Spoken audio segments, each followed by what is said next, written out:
আমি অরুণিমা দে, ডিজিম্যাক্স ট্রেশন presents a cup of cha with অরুণিমার অনুষ্ঠানে আজকে আমরা চায়ের আড্ডায় কাকে পেয়েছি সেটাই জানার জন্য সকলে নিশ্চয়ই অধীর আগ্রহে বসে আছেন, তাই তো? আজকে আমরা স্টুডিওতে যাকে পেয়েছি আমার চায়ের আড্ডায়, তিনি none other than founder director of Caring Minds, Mrs. Minu বুদিয়া, one and only Minu বুদিয়া। আজকে আমাদের স্টুডিওতে ওনাকে পেয়েছি, আমি আপ্লুত। Namaste Minu ji, thank you so much for attending our show. We are blessed really in that manner. आपके नाम बहुत दिन से हम लोग सुनते हैं, जानते हैं, लोग जानते हैं what you are doing exactly। আমরা সকলে জানি মিনু বুদিয়া নামটার সাথে আমরা সকলে পরিচিত, রাইট? আজকে আমরা শুনবো ওনার এই success story, because we know there is no shortcut to any success. এই caring minds, the name caring minds means a lot to us and to the world. এই কেয়ারিং মাইন্ডসের যে কর্ণধার, যে ফাউন্ডার ডিরেক্টর, তিনি এই কেয়ারিং মাইন্ডসকে তৈরি করার পিছনে তার যে লড়াই ছিল, তার যে ইনিশিয়েটিভ ছিল, তিনি যে ব্রেন চাইল্ড তৈরি করে আজকে এই জায়গায় কেয়ারিং মাইন্ডসকে নিয়ে এসেছেন, সেটা পুরো স্টোরিটাই আমরা আজকে শুনে নেব মিনুজির নিজের মুখ থেকে। Minuji, welcome to our show. We are happy rather. ये जो केयरिंग माइंड्स, इस नाम में कुछ जादू है, मतलब केयर है। We are doing whole lot of things for caring people to serving people, right? তো এই কেয়ারিং মাইন্ডস এর পেছনে যে স্টোরি, যে আজকে এই বড় হওয়া কেয়ারিং মাইন্ডস আজকে চারিদিকে কাজ করছে, মানুষের মানে মেন্টাল মাইন্ড নিয়ে কাজ করছে, সাইকিক মাইন্ড নিয়ে কাজ করছে, আমরা পুরোটা শুনি মিনুজির মুখ থেকে। बताइए। नमस्ते, मैं मीनू बुधिया, मैं साइकोथेरापिस्ट काउंसलर हूँ केयरिंग माइंड्स की, और मैं फाउंडर हूँ केयरिंग माइंड्स का आई कैन फ्लाई और कैफे आई कैन फ्लाई। तो मैं आपका वहीं से मैं इस थ्रेड को पकड़ती हूँ जो आपने कहा there is no shortcut to success. तो मैं ये बताना चाहती हूँ इसके पीछे मेरी एक स्टोरी है। केयरिंग माइंड ऐसे ही स्टार्ट नहीं हो गया, उसके पीछे एक स्टोरी है और बहुत मेहनत भी। तो मैं आपको बताना चाहूँगी, मेरा जन्म तिनसुकिया आसाम में हुआ था, और मैं एक जॉइंट फैमिली में पैदा हुई थी, और हम लोग 10-20 बच्चे एक साथ खेलते थे, खाना खाते थे, और ये लड़की एक डॉक्टर बनने का सपना देखती थी। और लेकिन हुआ ये कि तिनसुकिया जैसे छोटे शहर में लड़कियों के लिए ह्यूमैनिटीज के अलावा कोई विकल्प नहीं था, केवल हम लोग ह्यूमैनिटीज ही कर सकते थे। तो उसके बाद मैं शादी होके कलकत्ता आ गई। कलकत्ता आके जब मेरी सेकेंड बच्ची का जन्म हुआ, प्राची, तब मुझे रोज दिक्कतें आने लगी। उसके पहले मैं बताना चाहूँगी कि I have a very warm family and very supportive husband. He is wind beneath my wing. My elder daughter Priyam Budhia is my weakness, and Prachi is my strength, and who showed me life like never before. तो वो जब school जाने लगी Montessori, तब वहाँ से रोज complaints आने लगा। तो मेरे को समझ नहीं आ रहा था बात क्या है। मेरे 6 सेंस ने कहा जरूर कहीं कुछ गड़बड़ है, और हम लोग उसको लेके निमहैंस बैंगलोर चले गए। अच्छा मीनू जी, बच्ची का एज कब, प्राची का कितना था? प्राची उस समय 2.5 साल की थी, 2.5। तो उसके प्राची का जन्म एक्चुअली प्रियम के बाद, मेरा 2 मिसकैरेजेस के बाद प्राची का जन्म हुआ था। तो ऐसे भी बहुत टेंशन टाइम आपका टेंशन भी था, लेकिन जब प्राची हुई तो बहुत खुशी था। और फिर जब बैंगलोर गए तो वहाँ प्राची का असेसमेंट हुआ। असेसमेंट के बाद जो मुझको उसका रिपोर्ट मिला वो ये था कि प्राची को लो IQ और ADHD है। ये सुन के I went into severe depression। वो मेरे लिए बहुत बड़ा ब्लो था, और depression as a mother it is very difficult time तो मैं डिप्रेशन में चली गई, and I even became suicidal। तो मेरे हस्बैंड मेरे को लेके साइकियाट्रिस्ट के पास गए, क्योंकि उस दिन मेरे को ज़्यादा हेल्प की ज़रूरत थी मेरी बेटी से ज़्यादा। तो डॉक्टर ने मुझको मेडिकेट किया, और मैं धीरे धीरे मेडिसिन लेने लगी, लेकिन मैं रोज अपना सुसाइड का प्लान करती थी एवरी मॉर्निंग, कि मैं कौन सा बिल्डिंग से कूदूंगी, कहाँ जाऊंगी, क्या करूंगी। और आई वाज सो रेस्टलेस। मैं दिन भर पूरा मॉर्निंग मेरा गायत्री मंत्र को चैंट करके बीतता था, और सुसाइड का प्लान करके बीतता था।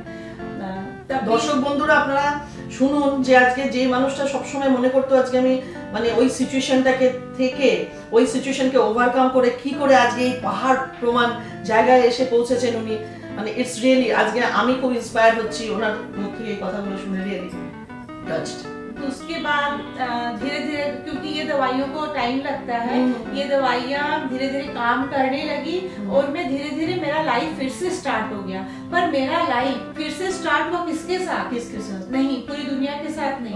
मेरा लाइफ स्टार्ट हुआ मेरी फैमिली, इमीडिएट फैमिली और प्राची के साथ। इस दुनिया में मैं मानो थी ही नहीं, मेरे को कुछ पता नहीं था कहाँ क्या हो रहा है, नहीं, बस मेरे को एक ही चिंता था कि प्राची का ट्रीटमेंट कैसे हो और वो कैसे ठीक हो जाए, क्योंकि ये जब मेरे को समझ आता था कि प्राची कभी भी इंडिपेंडेंट नहीं हो पाएगी तो वो मेरा रातों का नींद हो जाता था।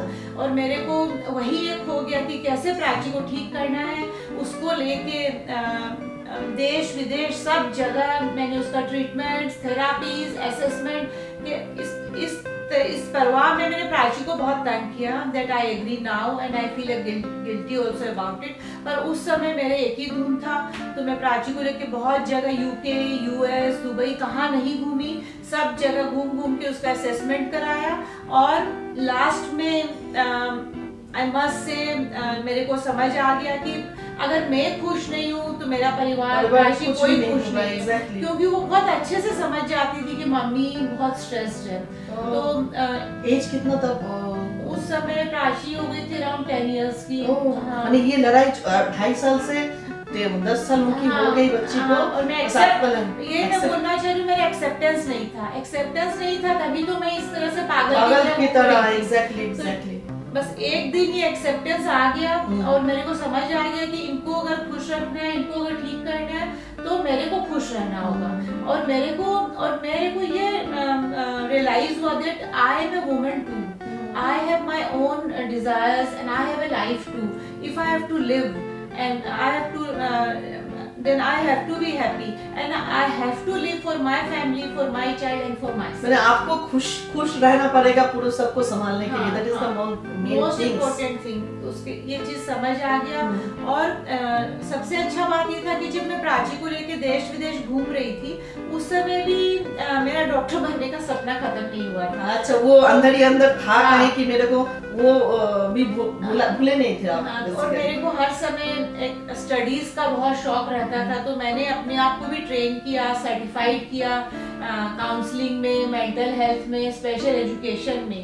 और वापस मैं अपने आप को ट्रेन करके जब कलकत्ता आई तो मैं स्टूडेंट काउंसलर बन गई जेडी बिरला और जेवियर्स की। I was student counsellor both the places. और उसके बाद मैं वेलग्यू में बैठने लगी अपना क्लिनिक करके। कहाँ से कहाँ माने, मतलब क्या आप लोग देख रहे हो viewers, J this is called motivation, माने आदमी कहाँ से कहाँ खुद को ग्रूम कर सकता है अपने हिसाब से, अपने मेंटल स्टेटस के हिसाब से।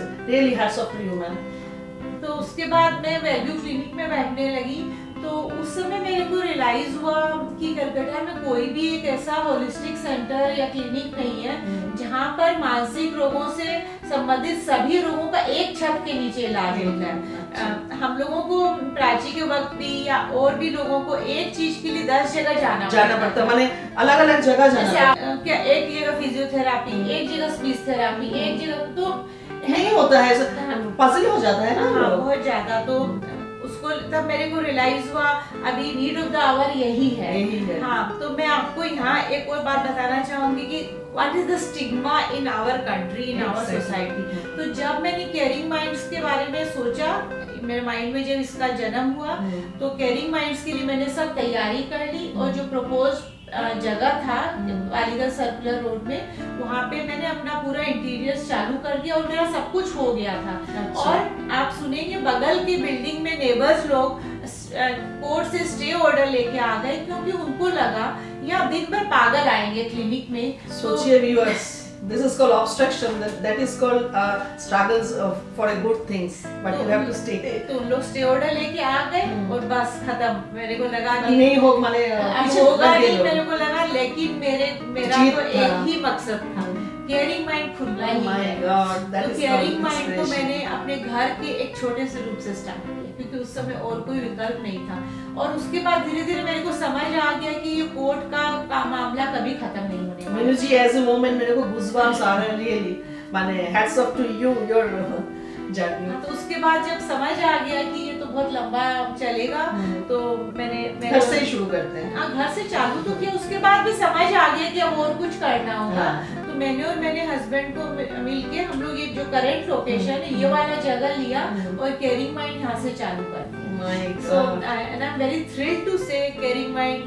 This was the birth of my third baby. Oh my God, that is called passion and motivation. हाँ। लोग जो सोचेंगे वो करके ही रहते हैं। That the fair example is sitting behind me.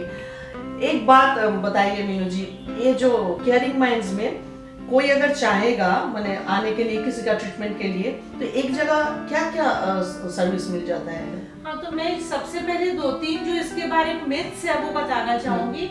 लोग सोचते हैं केयरिंग माइंड्स केवल बच्चों का नहीं, केयरिंग माइंड्स बच्चों से लेकर एल्डरली सबके लिए है।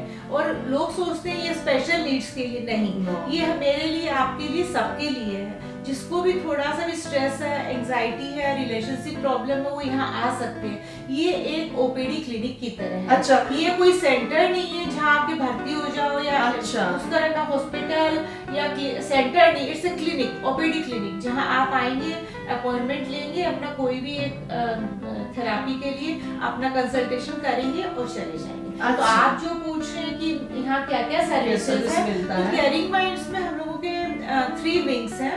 फर्स्ट विंग है क्लिनिकल। क्लिनिकल विंग के अंदर आते हैं doctors, psychiatrist doctors, psychotherapist, psychologist, special educator, speech therapist, pet physiotherapist और स्पेशल एजुकेटर्स। अच्छा। तो ये सब क्लिनिकल विंग के अंदर आ जाते हैं, जो कि हर तरह की एज वाले लोग आके इसके लिए अपना अपॉइंटमेंट बुक कर सकते हैं। नंबर 2 है एकेडेमिया। सो एकेडेमिया जो है ये एक तरह का टीचिंग विंग है। अच्छा, ये पढ़ाता है। लोग माने पढ़ाता है, मतलब अगर कोई इन्वॉल्व होना चाहते हैं ये साइकोलॉजिकल हाँ। टीचिंग में, तो वो लोग आके किधर हाँ, ये इवन पढ़ा भी सकते हैं एंड काउंसलिंग का कोर्स करके और कोर्स काउंसलर बन सकते करके। हैं। एग्जैक्टली यार, माने यही मेरे को जानना था। माने लोग जान के ये कोर्स भी कर सकते हैं टू सर्व पीपल। हाँ, तो अरुणिमा, मैं आपको ये बताना चाह रही थी, ये हमारा जो कोर्स है ये जादवपुर यूनिवर्सिटी से रिकॉग्नाइज्ड है। वो 1 साल का और 6 महीने का साइकोथेरेपी कोर्स है, साइकोलॉजिकल काउंसलिंग। सो हम लोगों के ऑलरेडी 5-6 बैचेस, सक्सेसफुल बैचेस हम लोगों ने अच्छा। कर लिए हैं। और वो लोग सब प्रोफेशनली काम भी कर रहे हैं। एकदम। और इस बात पे मैं बताऊंगी, कोरोना टाइम में हम लोगों का ये course actually course even caring mind सब कुछ ऑफलाइन ही ज्यादा था, पर कोरोना टाइम में हम लोगों का सब चीज टोटली ऑनलाइन हो गया। और अभी वापस जब हम लोग नॉर्मल में आ गए हैं, तो हमारा कोर्स एंड काउंसलिंग सब ऑनलाइन ऑफलाइन दोनों चल रहे हैं। Oh my God. हाँ, माने आप लोग अगर चाहते हैं केयरिंग माइंड्स में आके कोई प्रोफेशनल कोर्स करे, तो इट्स माने caring minds are open for all, for any courses, any suggestions, any consultations, everything is on under one roof. এইটাই আপনাদেরকে বলার ছিল যে কেয়ারিং মাইন্ডস কেন different from others. Meenu ji কেন different from every women, because উনি এক ছাদের তলায় সবগুলো কনসালটেন্সি রেখেছেন যাতে এই সাইকোলজিক্যাল প্রবলেম নিয়ে, আর আমরা জানি ঘরে ঘরে আজকাল সাইকোলজিক্যাল প্রবলেম, কেউ রিলেশনশিপ প্রবলেম, ম্যারেজ প্রবলেম, বাচ্চাকে নিয়ে প্রবলেম, এভরিথিং।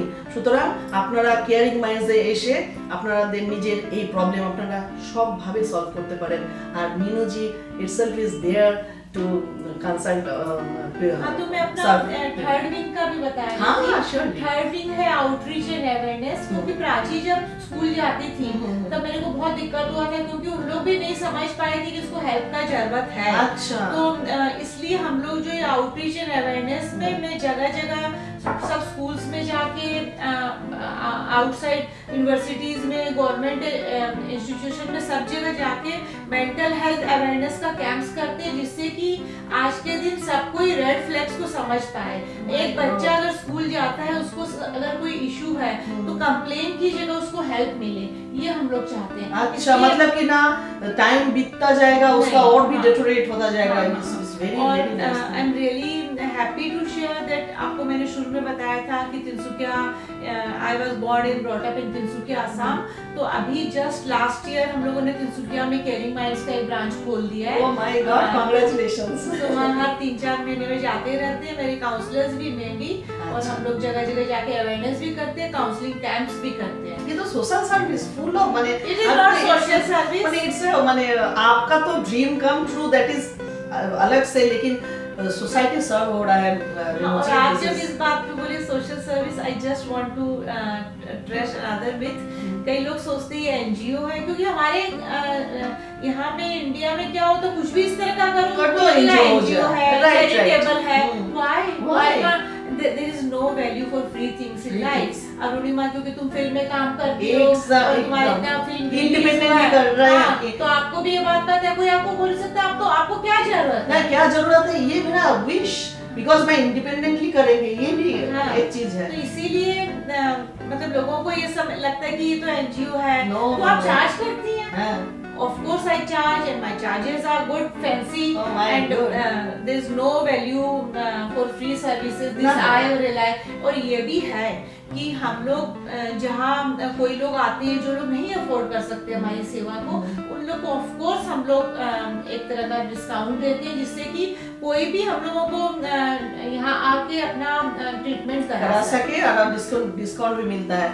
আপনারা শুনলেন যে উনি কিন্তু যাদের পক্ষে অসুবিধায় এসে এই সার্ভিসগুলো নেওয়া, তাদের জন্য উনি স্পেশাল ভাবে ডিসকাউন্ট দিয়ে থাকেন। Really it's a big thing in today's life. মানে I am really amazed to meet this magical lady. Really Meenu ji, आपसे एक रिक्वेस्ट और भी है, ये पूरा समाज आजकल जूझ रही है बहुत सारे problems, psychological problem, monetary problem, everything. आपका एक मैसेज टुवर्ड्स व्यूअर्स। ये मैसेज में भी एक स्टोरी है। अच्छा। मैं आपको एक छोटा सा स्टोरी बताऊंगी कि आप लोग सोचते होंगे कि मैं साइकोथेरापिस्ट हूँ, मैं फाउंडर हूँ केयरिंग माइंड्स की, तो मेरे को तो कुछ नहीं होना चाहिए ना, स्ट्रेस, एंजाइटी, पर है। मेरे को आज से 1.5 साल पहले केयरिंग माइंड को खुले अब 9 साल हो गया है। we'll be finishing 10 years next year। तो मेरे को बीच में क्या हो गया था, बहुत स्ट्रेस, एंजाइटी, और मेरे को आप सोचिए जो मेरा बेबी है, यहाँ आने का मेरा मन नहीं करने लगा था, मैं बंद कर दी आना। अच्छा। हाँ, इतना मेरे को स्ट्रेस। ये तो बेबी है आपका ना। हाँ, क्योंकि I became more mechanical than really working properly। मैं इसलिए बताना चाह रही हूँ कि being a psychotherapist also, but I also suffered again from slight depression, anxiety and stress। Then I realized what I am doing is not right। मैं आप सबको यही मैसेज देना चाहूंगी, you come first, love yourself। तब मेरे को realise हुआ मेरे को अपना लाइफ को रीसेट करना होगा। ये सब काम भी जरूरी है, लेकिन मेरा अपना अस्तित्व भी बहुत जरूरी है।